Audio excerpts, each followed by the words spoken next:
1 Pedro capítulo 4, versículos 7 ao 10 diz assim: E já está próximo o fim de todas as coisas. Diga, o fim está próximo. Portanto, sede sóbrios e vigiai em oração, mas sobretudo, tende ardente caridade uns para com os outros, porque a caridade cobrirá a multidão de pecados. Sendo hospitaleiros uns para com os outros, sem murmurações. Cada um administre aos outros o dom como recebeu, como bons despenseiros da multiforme graça de Deus. Todos podem dizer amém pela palavra de Deus? Tomem os vossos lugares, meus irmãos.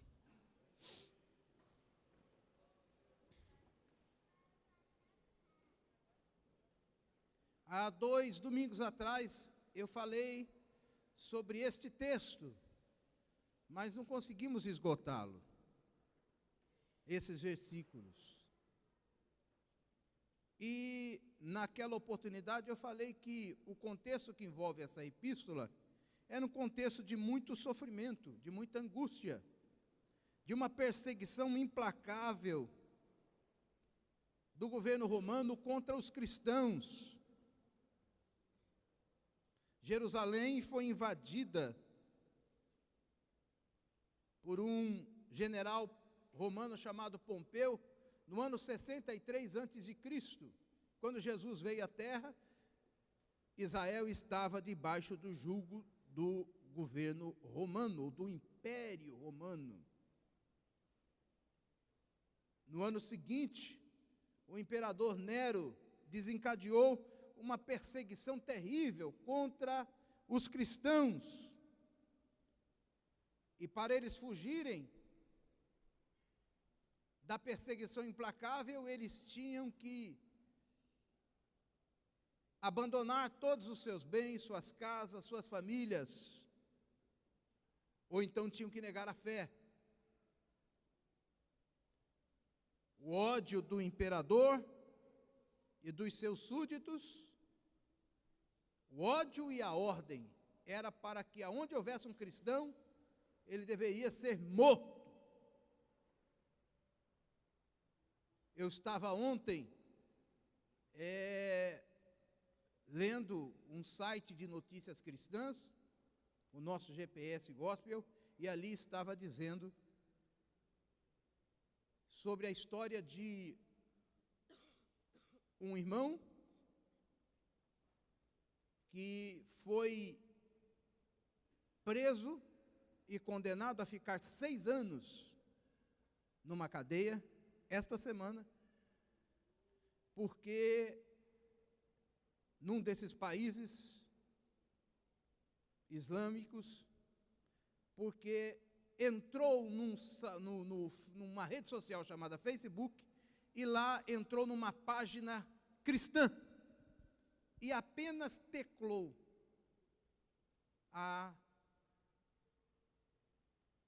na tecla curtir, só apertou aquilo ali, curtir.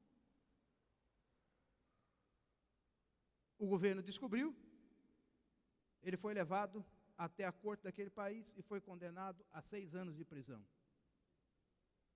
Só porque ele entrou numa rede social de uma página cristã.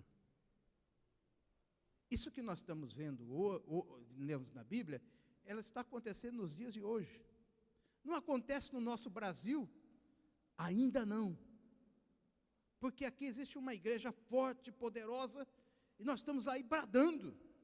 Mas se eles pudessem, eles calavam a nossa boca. Porque aonde um cristão chega, chega a luz.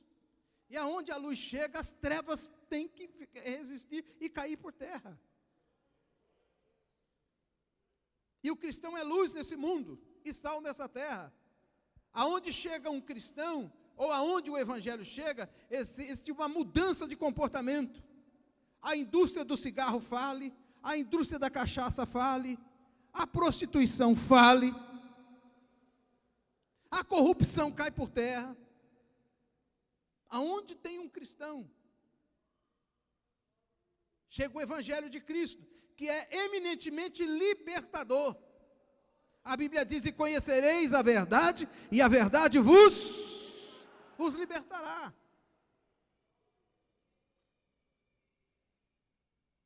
Então, os ditadores não aceitam outra religião que não seja a religião que satisfaça os teus desejos, os seus caprichos, os seus egoísmos, os seus medos, os seus traumas. Então, quando Pedro escreve aqui, o fim está próximo, ele está dizendo exatamente aqueles cristãos que estavam à beira de perderem as suas vidas por amor a Cristo. O fim está chegando. E naquela oportunidade eu disse que muitas vezes nós não sabemos qual será o nosso fim. Eu posso estar aqui e amanhã não estar mais aqui na terra. Eu fui visitar um irmão hoje, que há 15 dias atrás estava ótimo. Estávamos juntos. E quando eu fui visitá-lo no hospital. Está lá, hospitalizado, sonda para todo lado. Disse: o que foi, meu irmão? Pastor, de repente eu não tinha nada. Tive um problema de aderência no intestino e quase morri. Eu preciso abrir rápido, e cortar e separar, e agora eu estou aqui. Já tem uma semana o intestino parado e os médicos estão pedindo a Deus para o intestino voltar a funcionar, porque se não funcionar, o que vai acontecer? Essa é a nossa vida. Você pode estar carregando uma doença e não sabe. E eu disse naquela oportunidade, se o médico te desse um atestado, ou te desse um diagnóstico e dissesse: olha, daqui a 3 meses você vai morrer. E eles costumam não errar, para a nossa desgraça. O que é que você iria fazer na sua vida nesses próximos 3 meses? Com certeza você ia fazer tudo aquilo que você sonhou fazer e não fez. Você iria botar sua vida em ordem, pediria perdão a todas as pessoas que te fizeram mal, estabeleceria amizades com todas aquelas que já procuraram chegar perto de você e você simplesmente as desprezou. Aproveitaria o máximo do tempo que você tem para estar na presença de Deus. Se você tivesse alguma pendência econômica aí, você ia lutar, porque as pessoas de bem não gostam de ficar devendo. Fazer de tudo para pagar, deixar tudo em dia. Iria fazer aquela viagem, se desse, se você tivesse condição, que você teve vontade de fazer. Ia visitar aquele parente, aquele pai, aquela mãe, ia dar mais atenção para a sua família. Veja só, que interessante, como é que a morte nos faz valorizar a vida. Como a morte, ou a proximidade da morte, nos leva a despertar para dar valor à nossa vida. Como a ideia da morte nos ensina a viver.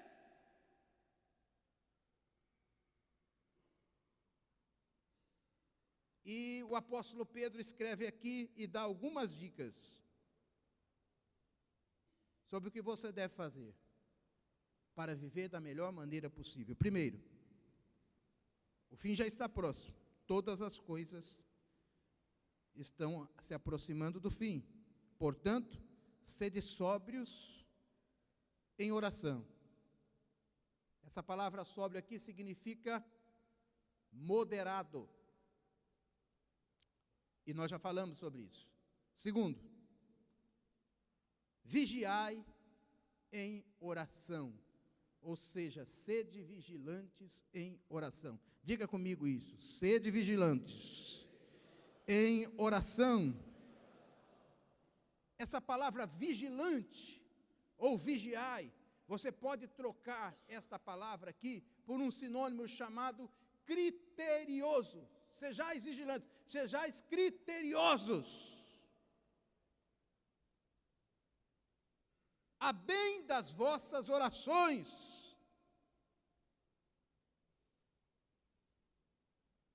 Vigilância aqui vem do grego soforneu, que significa mente sadia, mente sã, saudável.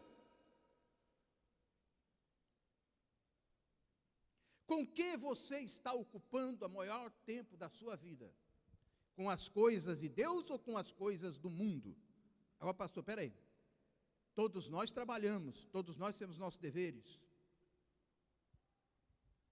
Quando eu falo coisa do mundo aqui, eu não estou dizendo que você tem que se alienar, ficar preso dentro de um quarto, porque você pode estar servindo a carne, o mundo e o maligno, mesmo preso dentro de um quarto. Não é isto. Nós estamos aqui para viver, para lutar e para vencer. Aliás, a Bíblia diz assim, ao que vencer. Aí tem um monte de promessa, mas ao que vencer. Tem que vencer aqui, ó. E para vencer você tem que lutar. E lutar não é coisa fácil.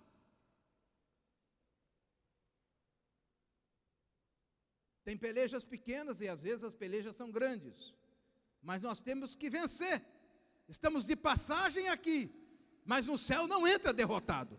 No céu só entra vencedor. E onde é que você tem que vencer? Tem que vencer aqui.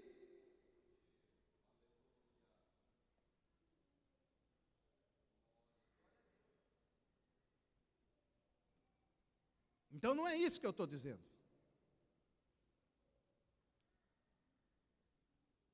Mas o apóstolo Paulo, escrevendo, numa de suas epístolas, ele diz, pensai nas coisas que são de cima, e não nas que são da...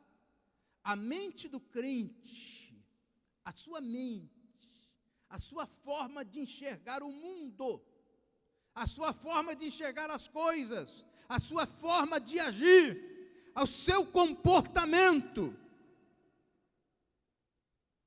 as suas atitudes, tem que ser de acordo com a mente de Cristo. Isso que quer dizer, pensai nas coisas que são de cima e não nas coisas que são da terra.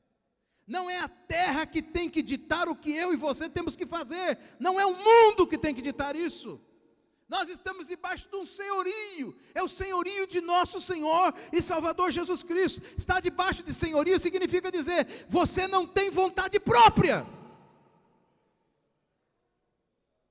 A sua vontade é a vontade de Deus aqui na terra. Aliás, quando Ele nos ensinou a orar, Ele diz, seja feita a tua vontade, assim na terra como nos céus. Ah, mas eu penso desse jeito. Pouco me interessa o que eu e você pensamos. O que nós temos que procurar saber é o que é que Deus pensa a respeito disso. Ah, mas eu aprendi dessa maneira. Não me interessa como você aprendeu. Ou como eu aprendi. Não interessa as tradições que eu trouxe dos meus ancestrais. Da minha linhagem genealógica. Não. O que interessa é o que Cristo pensa a respeito disso. Se Ele estivesse no meu lugar, como Ele agiria?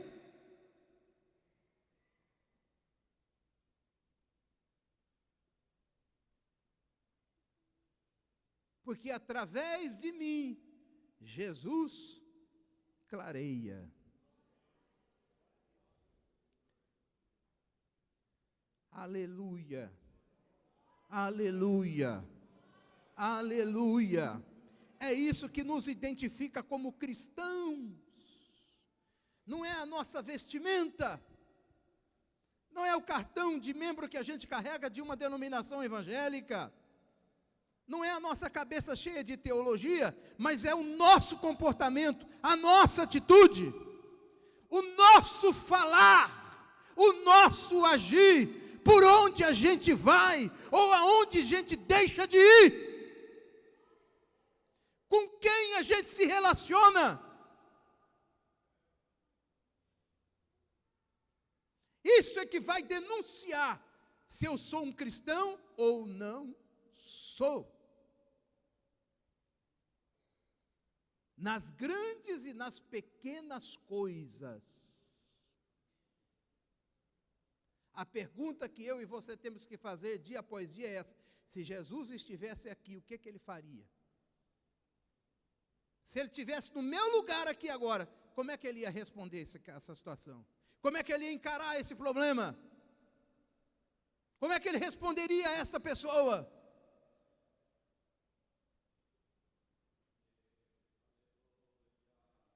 E aí, independente do que eu penso ou que você pensa, você vai fazer exatamente o que Jesus faria.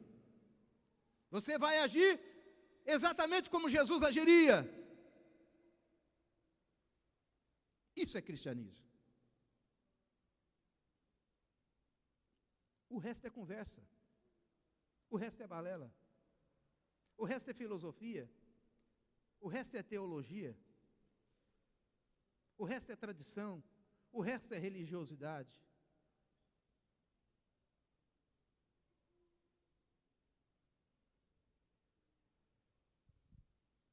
Sejamos vigilantes em oração.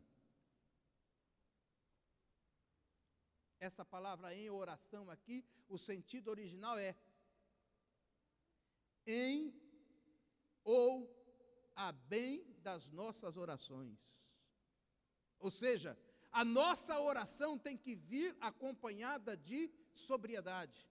As nossas orações têm que vir acompanhado de vigilância. Quem está entendendo o que eu estou dizendo, diga glória a Deus.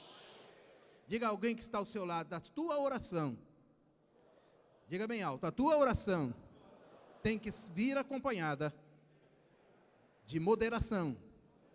A tua oração tem que vir acompanhada de vigilância. Diga assim, não adianta nada você orar e não vigiar.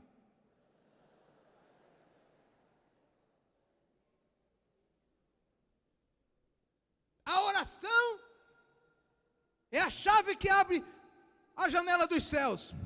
Ok. Mas ela sozinha, se não vier acompanhada de vigilância, não vai fazer nada no mundo espiritual. Sabe por quê, irmãos? O mundo só vai mudar, e as coisas ao nosso lado só vai mudar, se essa mudança começar em mim e em você. Vou repetir.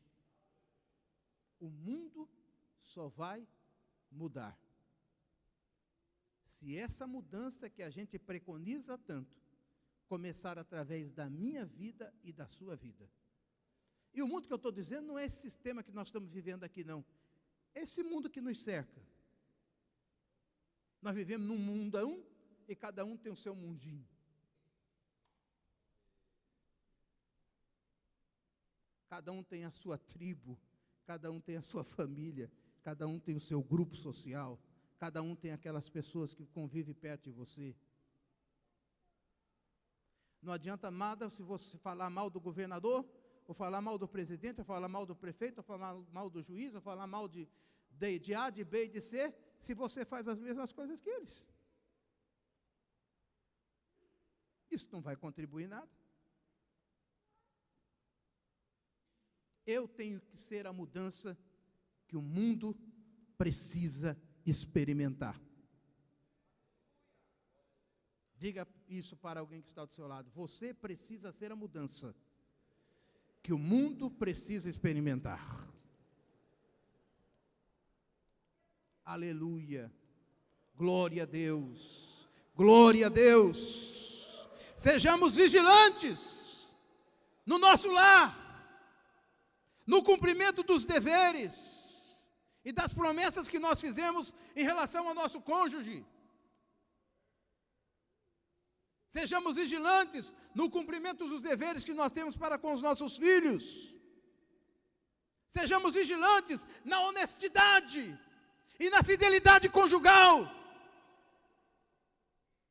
Sejamos vigilantes no nosso local de trabalho, no cumprimento dos nossos deveres. Você não foi colocado naquele lugar lá somente para ficar orando, não. Você foi colocado naquele lugar para trabalhar. Aliás, o patrão não está muito interessado na tua oração, não. Ele está interessado no teu trabalho. Pastor, ô patrão, o senhor pode deixar que eu vou ficar em oração? Amanhã eu não venho não, que eu vou subir no monte. Para orar aqui pela empresa. O patrão não está atrás de você subir no monte ou baixar no monte. O patrão quer que você trabalhe. Sabe por quê? Porque no final do mês ele vai ter que pagar o teu salário. E o teu salário depende da tua produção. Porque se você não produzir, ele não tem a matéria pronta. Então ele não vai poder vender o produto. E se ele não vender o produto, ele não volta o lucro. E se não voltar o lucro, ele não vai ter dinheiro para te pagar. E nem levar dinheiro para a casa dele.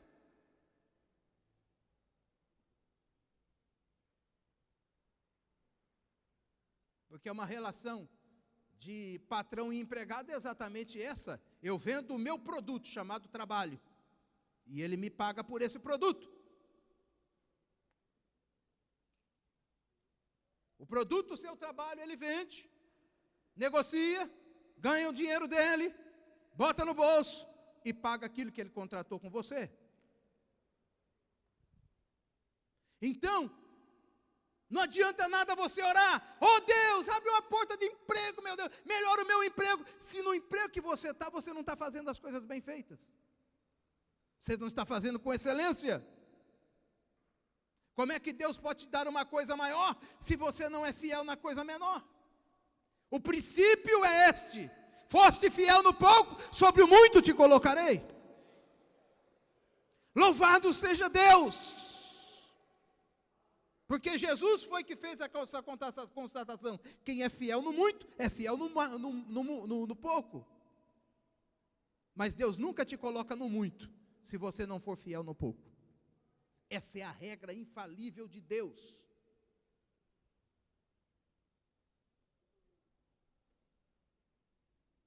Você quer o muito de Deus?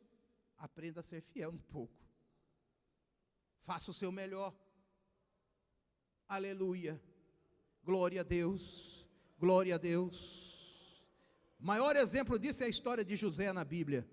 José sempre foi o melhor da sua casa. José foi invejado pelos seus irmãos, foi vendido como escravo pelos seus próprios irmãos. E na condição de escravo, ele continuou fazendo o seu melhor. Foi para ser escravo na casa de um governante, um empregado doméstico lá. Lá, ele trabalhava tão bem, que o patrão olhou para ele e disse: rapaz, você é o melhor que eu tenho aqui em casa, eu vou te promover. E colocou ele para tomar conta de toda a casa, ficou mordomo da casa. Mas, daqui a pouco, a inveja bateu. Alguém veio e se engraçou, a mulher daquele homem ficou encantada com ele, uma mulher carnal, e queria ter relações com ele, e ele se negou a isso, porque ele tinha compromisso com Deus. E aí, novamente, ele foi injustiçado. Levaram ele para a prisão. Mas lá na prisão, como presidiário, ele foi o melhor de todos os presos que existiam naquele lugar, preso. Ele podia ficar reclamando dia e noite de Deus: Deus, tu não és justo, o que é que eu fiz? Tu não és leal, porque se tu fosses Deus, tu não me deixava ser vendido como escravo. Não! Muito pelo contrário, no final da sua existência, ele diz: tudo isso foi plano de Deus, para que eu viesse ser o Zafenate Paneia da minha família e da minha nação. Zafenate Paneia quer dizer o Salvador do mundo. Louvado e exaltado seja o nome. Tudo Deus tem um propósito na vida do crente. Tudo. Lá na prisão, ele se tornou o melhor, o mais respeitado. Sabe o que é isso? Ele cumpriu os seus deveres. Ele fazia diferença. e Deus estava com ele. Aleluia, aleluia, aleluia. Você sente a presença de Deus na sua vida? Se você sente a presença de Deus, ninguém pode atrapalhar a tua vitória, a tua bênção. Ora bachura kalamana xandaraia. Aleluia! Deus era com José na casa de seu pai. Deus era com José na casa de Potifar. Deus era com José na prisão. É assim que Deus faz.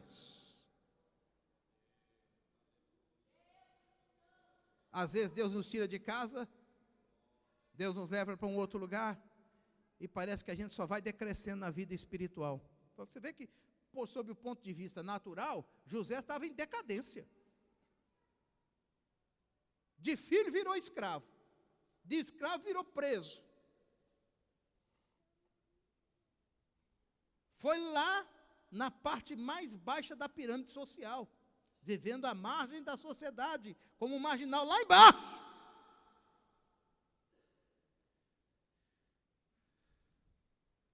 Mas lá embaixo, na prisão, ele ainda era homem de Deus. Oh, louvado seja o nome do Senhor. Seja homem de Deus, seja mulher de Deus. Aí sabe o que Deus fez?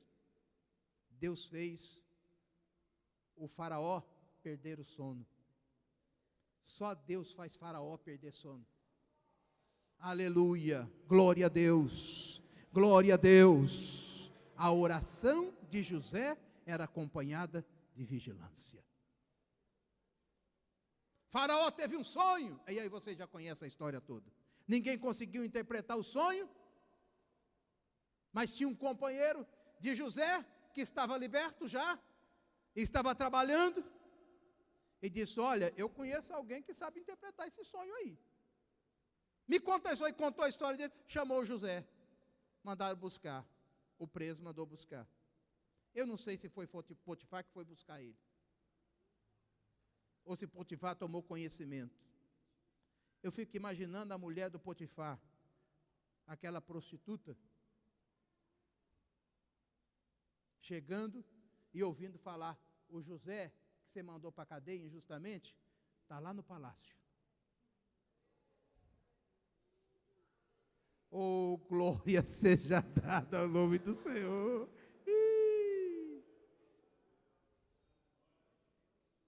Quando ele contou ele contou o sonho, disse: não, o senhor já tem interpretação, faz parte do projeto de Deus na minha vida.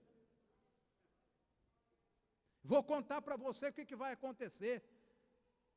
Vão vir 7 anos de fome sobre essa terra. Mas antes de vir 7 anos de fome, Deus vai te dar uma oportunidade para durante 7 anos você poder armazenar alguma coisa. Se você armazenar, você vai ser a maior nação da terra, o maior rei da terra, o maior faraó, o maior governante. Está com você agora. O faraó ficou tão impressionado que diz: rapaz, espera aí. Olha aqui, arruma uma sala aqui do lado, bota uma cadeira aqui, ele só não vai sentar no meu trono, bota uma cadeira dele aqui, porque debaixo do meu reino não vai ter ninguém maior do que você, só eu mesmo. Você vai ser o administrador das minhas riquezas. Oh, levanta a sua mão e glorifica o nome desse Deus, que tira o homem da prisão e bota ele para sentar no trono.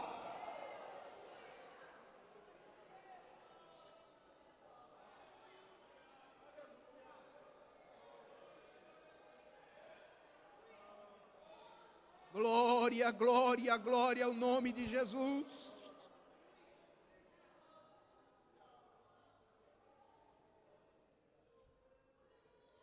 E termina a história de José, dizendo que ele morreu velho e farto de dias.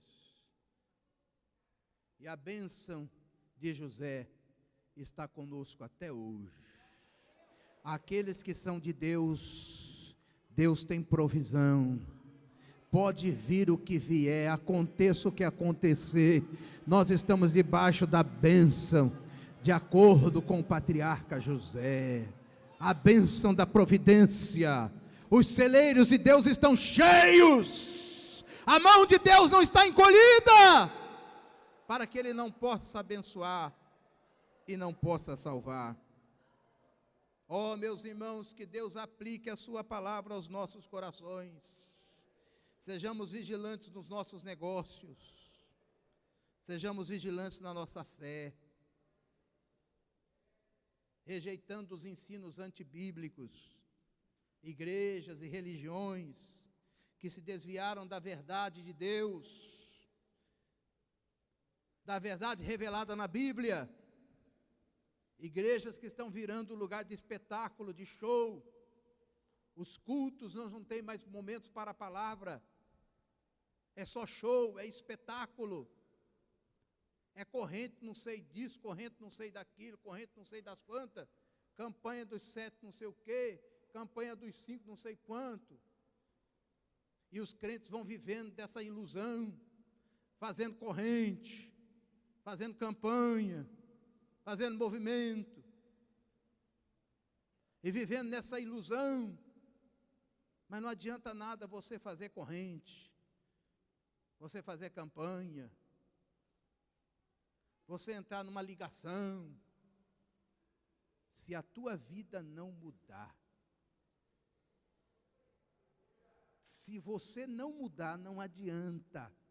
Pode fazer corrente de todo jeito, pode fazer propósito de tudo quanto é maneira, porque a mudança que o mundo precisa é a mudança que Deus vai fazer na sua vida pela sua palavra.